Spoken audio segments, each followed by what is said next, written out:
Hello everyone, my name is Amy Getz. I'm a member of the Higher Education team at the Charles A. Dana Center. I'll be facilitating the webinar today. First, I want to start off by thanking all of you for joining us. We know you're very busy and we appreciate you taking the time to hear about our work. Our presenters today will be Uri Treisman, Tom Connolly, and myself. Okay, whenever you're ready. Our purpose today is to introduce you to our vision for the next phase of our work to improve mathematics education in community colleges. We'll start with some background about the Dana Center and our evolving ideas about the issues of early college mathematics. We'll lay out our framework for approaching reform at scale and our plans for addressing those issues through the new Mathways project. We'll conclude with time for questions. Now, I want to introduce Uri Treisman, the director of the Dana Center. First, let me welcome you to our Dana Center webinar. As many of you know, the Dana Center is a research and service unit in the mathematics department at the University of Texas at Austin, committed to improving American mathematics and science education. Our special commitment is to ensuring that mathematics is a gateway rather than a barrier to people seeking to improve their lives through education. This mission has brought us to community colleges and led us to work with many of your campuses. Why? Because community colleges are becoming the most important sector of higher education for Americans, especially low-income Americans, seeking upward social and economic mobility. Developmental education is in the spotlight. Almost no month goes by when we don't have another report demonstrating the failures of developmental education. But let me say right at the beginning that in my visits to community colleges, 2 or 3 a month, everywhere I go, I see hardworking faculty doing beautiful work to improve their local developmental education and broader mathematics programs. People have great ideas, but it's unlikely that solutions to the problem of upward mobility through mathematics will come about by scaling these local innovations. We need systemic solutions to the problem of community college mathematics, and those need to build on the good insights of people working to improve their local programs. Because we're talking about systemic reform, I think there are 2 important points that we must make. The first is that we must set the bar high because we're talking about deeply rooted structures in American higher education. And our institutions need predictability if we're going to have improvement. But by any standard, the data show that that bar has been met and it's time to roll up our sleeves and work on this problem. But let's be careful that we work on the right problem. Policymakers, institutional leaders, and faculty are focused on developmental education. But when we broaden our vision slightly, we see that there's a related problem, and that's the problem of the performance of students in our so-called gateway classes. Let's take a look at the data. For example, EdSource released data from a comprehensive study of over 300,000 students in college-level mathematics courses in California community colleges. This study found that only 55% of these students received a passing grade, and the rates are worse for certain minority groups. Only 2 out of 5 African American students receive passing grades in college-level courses, and less than half of Hispanic and Latino students receive such grades. As we work to improve developmental mathematics, we need to be careful not to build a 6-lane highway into a swamp. We need to design an effective set of pathways to and through college mathematics that ultimately enable students to realize their hopes for their education. This is a revolutionary goal. No one has worked to make major reform at this scale before. We must think very carefully about what makes change at a large scale possible. And we want to focus here on 4 basic principles that are guiding our work. First, the individuals, the faculty and student staff personnel that will depend on to carry out this work must be able to implement it. If there were a second law of educational thermodynamics, it would state that you cannot scale improvements that require substantially increased energy output from the faculty and support staff. Too many reform efforts are only successful when implemented by extraordinary people in extraordinary circumstances. We must design our reform efforts with the knowledge that solutions must be put in practice by busy faculty, adjunct faculty, and strained and overworked student support service staff. Second, cookie-cutter solutions will not work. That being said, people need a reference set of tools for implementing new courses and support programs. Our job is to build these tools in ways that enable individuals to be responsive to their local needs. The third principle is that change is hard. Perhaps the only group of humans that feels it needs to be changed is infants.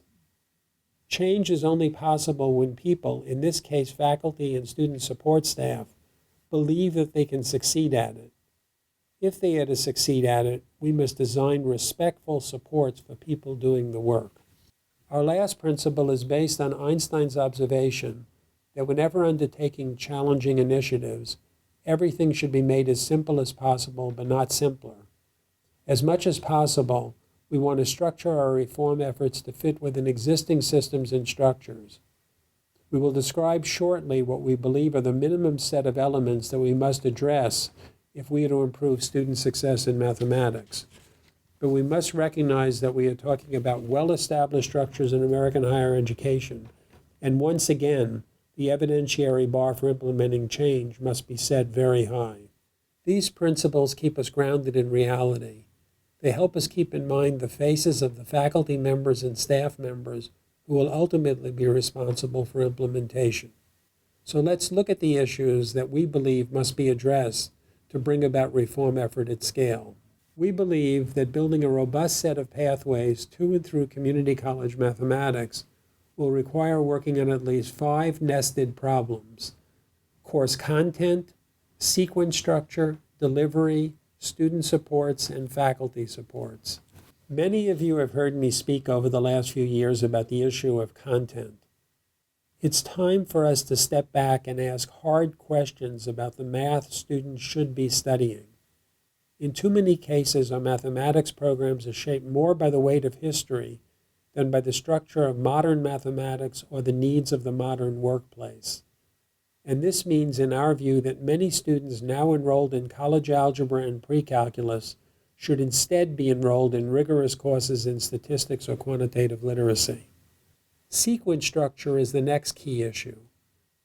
Data show us that the current sequences are far too long and have too many transition points for our students. We need to look at different options for getting students to their college-level courses as quickly as possible. This will mean different things for different populations. The traditional system uses hard and fast cutoff scores from a single measurement to place all students into the same sequence. We are proposing a more nuanced placement system leading to different sequence options. First, we have many students who receive very low scores on current developmental mathematics placement instruments. These students need a high level of support and should go into an accelerated year-long sequence with a mandatory co-requisite student success course. These pathways must allow students to complete their college credit course in 1 year. We call this an accelerated structure. At the other end of the spectrum, we have students who are already doing well in their college-level gateway courses. These are the students who pass them now. We do not need to change anything for these students. The last thing we want to do is change what already works in our institutions. But let's be sure we know what our successes are and for whom our programs currently work. The third group is the large population of students in the middle. There is now good evidence that many of these students can be successful in college-level courses with appropriate supports. We believe they should be placed directly into specialized versions of the current college credit courses with newly designed support systems that will enable them to succeed. We call these intensified course structures. This approach has several merits. First, all students can earn transferable college credit in 1 year or less. And second, more students can go directly into a college-level course and complete it in 1 semester if they have the proper supports. Now to move on to the next area, delivery vehicles. Our community colleges serve a very diverse student population, and students need to be served in ways that reflect the complexity of their lives. This will require us to think very carefully about the different ways we deliver instruction. New forms of classroom-based instruction, online and hybrid instruction, the Emporium models, and others that are the focus of major experimentation on our campuses. But we must learn which students benefit from which delivery modalities and build a placement and advising system that utilizes this information. This is a topic worthy of a separate conversation, so keep an eye out. Today's student support services are reactive rather than proactive. We all know as math instructors that when students realize that they are behind in our classes, it is often too late for them to catch up. If we are to help students succeed in our newly envisioned Mathways, we will need to rethink the design of the supports that students receive. We believe further that certain supports should be mandatory for the many students who enter our institutions unprepared for college-level work. Utilizing support services should be the norm and not the exception. As Kay McClenny has said, students don't do optional. Lastly, when we redesign student support services, we need to make sure we do so on a solid evidentiary base. Finally, successful implementation of any reform depends upon reliable and strong supports for the faculty members and staff members doing the work. We invest far too little in our community college faculty and our student success staffs. We cannot indulge in magical thinking about course transformation or system change without thinking about the necessary supports for the people doing the work on the ground. But for the specifics, I'll turn you back to my good colleague, Amy Getz. Thank you, Uri. Many of you are aware that the Dana Center started working on this idea of new pathways for early college mathematics several years ago, including a partnership with the Carnegie Foundation for the Advancement of Teaching. Through that partnership, we developed the first versions of the courses that Carnegie calls the Statway and Quantway. This important work forms the foundation of the next generation of the Dana Center's work, the New Mathways Project. The New Mathways Project is the Dana Center's vision for a systemic approach to improving student success and completion through implementation of processes, strategies, and structures built around 3 mathematics pathways and a supporting student success course. As you heard from Uri, we believe there should be different pathways for math based on different programs of study. As with our work with Carnegie, we see a need for pathways in statistics and quantitative literacy. We anticipate that these 2 pathways will serve a majority of the students, but it is still important that we build a pathway for students who do need a formal algebraic foundation in preparation for STEM fields and calculus. So in the New Mathways Project, we include a STEM pathway. We also strongly believe that early college mathematics, whether it is developmental or college level, should focus on preparing students for their programs of study, not on reteaching a full high school curriculum. The content should be engaging, relevant, and challenging. In terms of curriculum design, this means that students will engage immediately with application and context that would traditionally be delayed to a college-level course. This rigorous course content will be supported with instruction on developmental skills. The New Mathways Project begins to depart from our early work on Statway and Quantway when we look at course sequence structure and student supports. Earlier, Uri talked about 2 structures for courses, accelerated and intensified. The Dana Center intends to develop both models, but today we are focusing on the accelerated version as shown on the screen. The New Mathways Project will begin with one common introductory course for all students who place into the level of beginning algebra or who are successful at completing an arithmetic course. This introductory course will be a quantitative literacy course designed to teach students the basic quantitative literacy skills needed by informed citizens and consumers. Its content will include proportional reasoning, descriptive statistics, fluency with large numbers, and basic algebraic skills. Upon completion of this introductory course, students will continue in one of the 3 pathways I mentioned before, statistics, quantitative literacy, or STEM. Before going into details about the different pathways, let me explain the rationale behind our decision for a common first course for all three pathways. Basically, we have three reasons for structuring the sequence in this way. First, we believe that all students will benefit from quantitative literacy content in financial literacy and using and interpreting quantitative information as you see in the media and in everyday life. The mathematical skills used in these contexts are the same foundational skills needed in statistics and algebra, so this is an appropriate starting place for all students. Second, in keeping with the principles that Uri discussed, we are looking for ways to create meaningful change in the simplest way possible. This structure fits into existing systems more easily than the year-long course that we originally envisioned with Statway. It also puts fewer strains on faculty because most faculty currently teaching developmental math courses will find it easier to transition to quantitative literacy content than to statistics.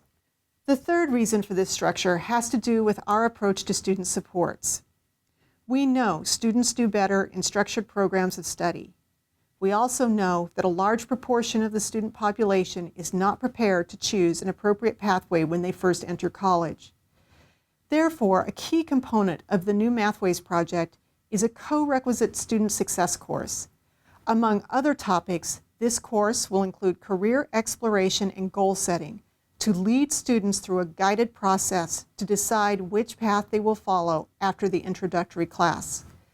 We believe that supporting students to make this decision based on information about academic programs and careers with the guidance of a faculty member who knows them will lead to better choices than having students make this critical decision when they initially enter college. This is especially important for students without a deep commitment to a particular pathway. Of course, one of the reasons that Statway was originally designed as a year-long course was that we knew that students get lost at transitions.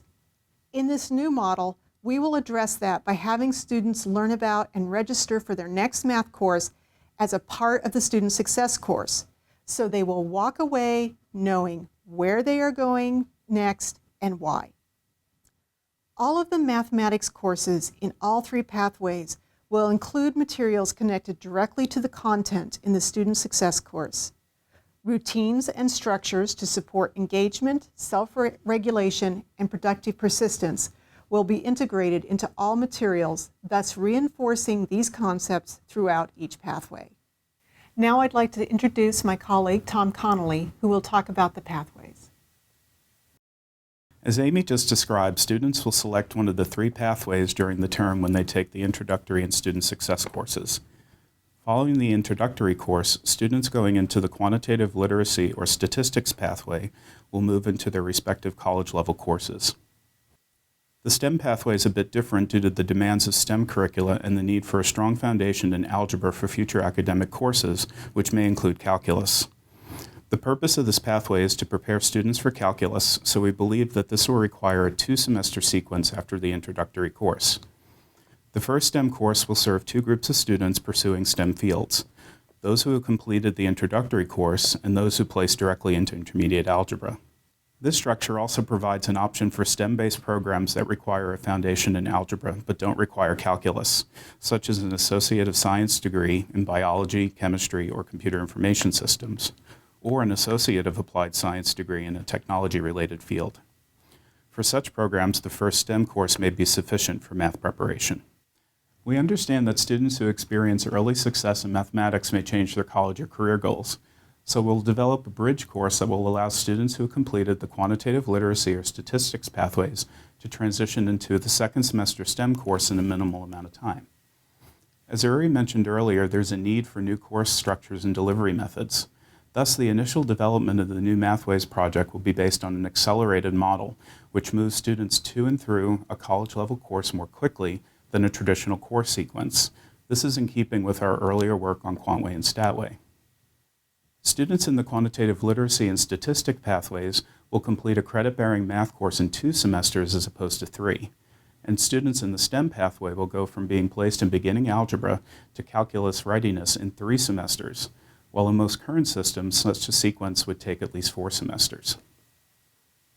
The initial design of the new Mathways project will feature a delivery method based on classroom instruction that's supported by a comprehensive online platform. This will provide instructional aids for the classroom and a homework and learning support system for out-of-class work. Also, instructors will have the option to conduct online assessments if they wish. We foresee that after the initial development, local innovation will lead to other methods for delivering course content. For example, some institutions may offer the pathways using an emporium model, or others may offer it using a cohort model in which students select a path immediately. Also, institutions may want to modify course materials for use in distance learning or hybrid classes. Lastly, we'll look at the tools and services for faculty, staff, and institutions that will support the new Mathways project. These range from broader, high-level supports to supports that focus on specific classroom issues. Our first tool is an institution-level implementation guide. We now have a preliminary version of this guide along with sample course materials posted on our website. We'll continue to post updated versions as we develop the new Mathways project. We plan to develop online modules for training in key areas of implementation, including teaching the curriculum, advising students, and building other student supports. These can be used either by individuals or by local teams that work together. We currently plan to hold an annual institute starting in the summer of 2013. Initially, these institutes will focus on implementation, but as the community grows, they'll expand in scope to offer resources for experienced users. In addition to the Dana Center staff, we'll build a community of practitioners from the field that will lead training. The online platform that houses the course materials will provide extensive instructional support. The structure will also allow instructors to access this support at different levels of detail, depending upon their individual needs and core interests. The online platform will also provide a structure for communities of practice around a specific issue of interest, and these will also be facilitated by practitioners in the field.